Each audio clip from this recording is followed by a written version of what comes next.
So sort of cats versus pigeons here. Somebody just fed them, the cats, some food, dried food, and the pigeons come in, try and grab it.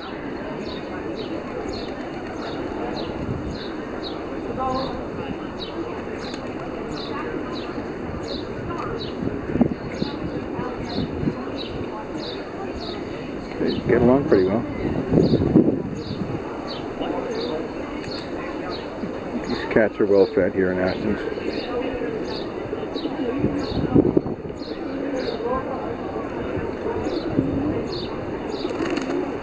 Who would have thought? Pigeons like cat food. Guy on a motorcycle coming up behind me.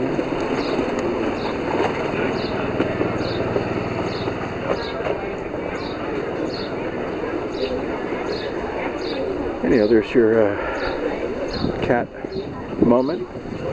But I want to just show you where this video was taken. It's the south entrance to the Acropolis. There it is. Right up there. Those cats have no idea that they're eating by such a historic site. And it's free today. Everything is open. All the public museums and venues are open to the public for free on Tuesdays. Just walk in. Otherwise, it's usually, you know, this is 20 euros. So, you know, that's about like, I don't know, maybe $30. There you have it.